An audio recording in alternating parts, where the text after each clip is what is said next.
Los bandeirantes fueron en definitiva facciones irregulares de cazadores de indios. Así como salían a cazar tigres, podían salir a cazar indios, pero los indios había que cazarlos vivos, llevarlos y venderlos, es decir, esclavizarlos. Y esa mano de obra era necesaria en las plantaciones de San Pablo, etc. Cuando los bandeirantes, en vez de ir a cazar los indios del monte, los indios bravos, los indios do sertão, como decían ellos, descubren que no, ya están reunidos en pueblos con un par de jesuitas están ahí. Entran sobre esas poblaciones, les importa muy poco que estuvieran allí los jesuitas, y en el fondo el tratamiento que hacen de esos indios es simplemente apresarlos, sobre todo a los jóvenes, a las mujeres, atarlos unos con otros y llevarlos en largas caravanas. Se morían por el camino porque se caían o porque no comían lo suficiente, pero llegaba un lote suficiente, lo vendían y ese era su rédito de estos bárbaros. Los jesuitas no pueden hacer frente a esto al principio, están tan sorprendidos como todos, e inician el repliegue de las misiones. Y va a ser un abandono definitivo, porque a partir de ese abandono nunca más la compañía vuelve al Guairá. Y hacia fines de 1631, inicios del 32, comienza este gran éxodo del Guairá.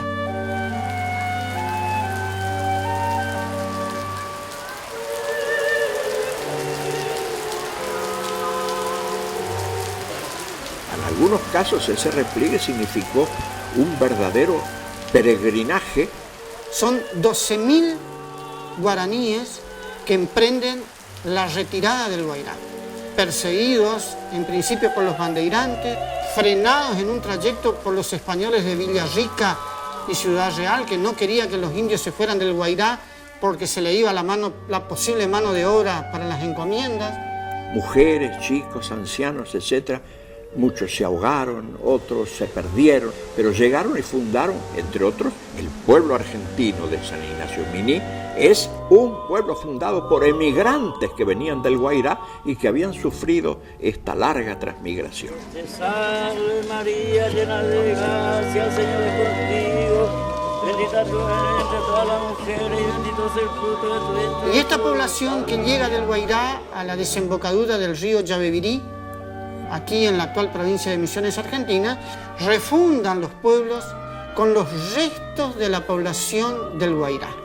Son los que van a dar orígenes a San Ignacio Miní y Nuestra Señora de Loreto.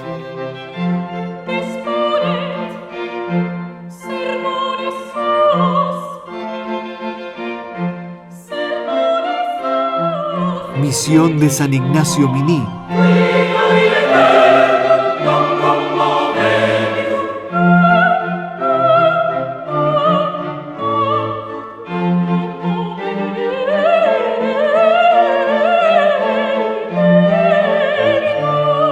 Tiene una forma de ocupación donde sobre la plaza está parte de todo ese núcleo, está el cabildo y las casas de los caciques.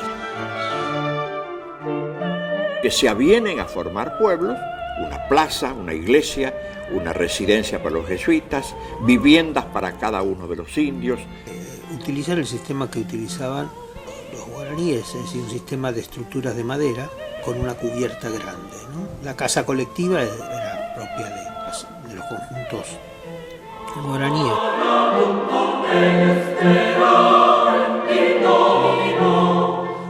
Cabían hasta 50 familias inmensas. Tenían horcones en el medio que sostenían la viga cumbrera. Lo guaraní de los horcones clavados, de ahí es el nombre de Objecutú, casa clavada. Y de ahí los jesuitas introdujeron el par y nudillo, y sacaron, es para sacar las vigas, los horcones centrales que impedían una visión de un altar. Porque aprovecharon la arquitectura guaraní de las casas largas. Y además era muy versátil porque le agregaban lances y crecía. Ellos trabajan con una idea de medida que es una medida modular. Ellos llaman lance. El lance es una medida que es variable porque tiene que ver con el tamaño de las piezas de madera que consiguen. Entonces, cuando describen una iglesia, no dicen tiene 35 metros, dicen tiene 7 lances.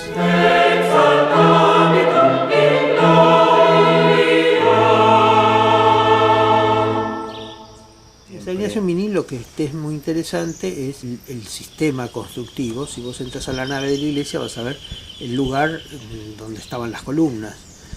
Las columnas de madera se quemaron y ahí queda marcado como el mecanismo, digamos, de las columnas de madera, lo que sostenía el techo. Se quema el techo, se queman las columnas, cae todo y lo que quedó la pared porque era de piedra, pero la pared no soportaba nada, la pared era de simple cerramiento. Es decir, el trabajo en piedra no lo tenían los guaraníes. Los guaraníes realmente aprenden a trabajar en piedra. Sí, eso es lo sorprendente, la calidad que consiguen en tan poco tiempo trabajando en materiales con que no tenían experiencia. La madera sí, pero la piedra no. A mediados del siglo XIX prácticamente no se sabía gran cosa de esto. Se había olvidado. Eso fue quizá lo más penoso. Y es a partir de fines del siglo XIX que va a comenzar desde distintos ángulos un rescate, una revisión de lo que fue aquel fenómeno. Muy lentamente. Por una parte, el rescate de sus ruinas desde el punto de vista arqueológico y desde el punto de vista arquitectónico. Figuras importantes como el arquitecto Neto, como el arquitecto Busquiazo. Una vez que Busquiazo me dijo a mí, ¿quiere ir a Misiones? Yo le digo, sí, volando. Tomé un tren y me largué a Misiones, que duró para llegar allá 40 y tantas horas. Yo fui en el 41. Claro. Y a poco, Sí. ir sacando piedras y piedras y piedras, empezó a aparecer el otro ángel. Claro. Piezas del ángel. Hemos tenido Piezas. muchísima suerte, porque esto se podía haber destruido acá, la cabeza. Claro. A esta un poco se le rompió aquí, pero no fue suficiente como para no poderlo hacer, porque usted ve que estaba la carita aquí, el brazo, toda esta parte de acá también, Claro. no había problema. Y los que estaban de este lado, exactamente, se pudo reconstruir toda esa parte, hasta acá. Y en esa forma, cumpliendo con lo que yo me jugué entero, que fue utilizar la mezcla de barro con cemento. Ajá.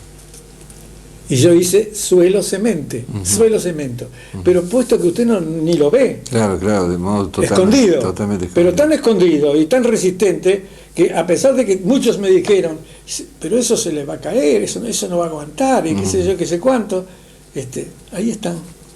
Y Se quedaron con suelo-cemento. Y después hice esta parte de acá también sostenida con suelo-cemento, medio escondido, Claro. y entonces hice esta parte. Con estas dos cosas yo había dado el paso más firme y Claro. más importante de todo. Y que es la fachada clásica en este momento. Claro.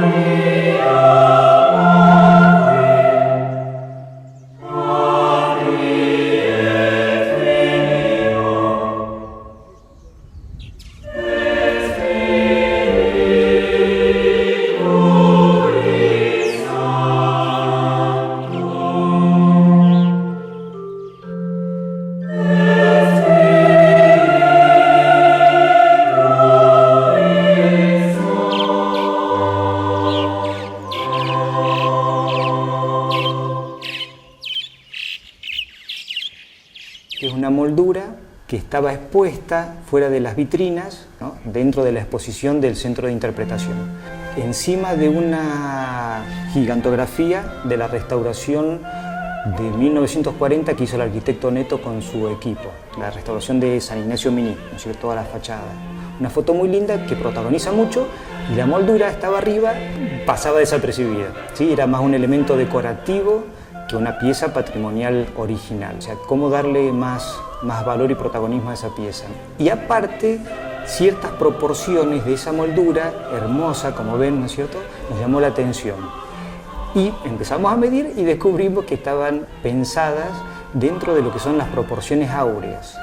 Vimos las espirales, de alguna manera, que son justamente las que enseñó Durero en el Renacimiento, en un libro que tiene que hace figuras geométricas con regla y compás. Una de esas pasó a la historia porque era la espiral áurea, o sea, con las proporciones áureas. El número áureo no es una cantidad, es una relación de proporción entre tres segmentos, que el mayor es al mediano lo que el mediano al menor. Y se usa desde Fidias en el Partenón, entró en Europa con todo el conocimiento griego y árabe de las matemáticas que introduce Fibonacci, que después Durero la transforma en cuadrados y con esa hace la espiral áurea. Estas dos volutas, esta voluta y todo este motivo fitomorfo está inserto en un rectángulo áureo.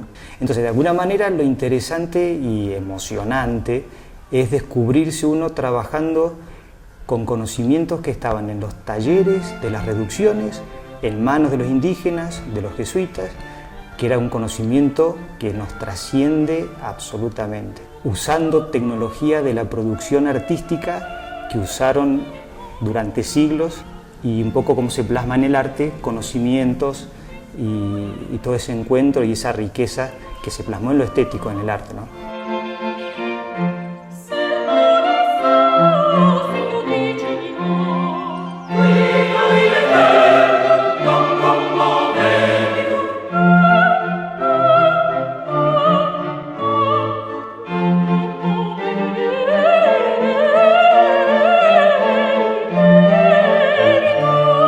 El tema del acceso a San Ignacio de Miní, ¿no? San Ignacio de Miní tenía escalera, lo reconoce Oneto, inclusive en el libro que publicó él sobre San Ignacio de Miní, escalinata, no escalera, digamos, una escalinata de acceso al templo porque los templos tenían una reminiscencia griega, digamos, ¿no? Venían de los templos, la tipología venía de los templos griegos, ¿no? Gente que fue antes de 1900, digamos, en San Ignacio y vio la escalinata. Yo tengo fotografías de las ruinas de la escalinata, ¿no?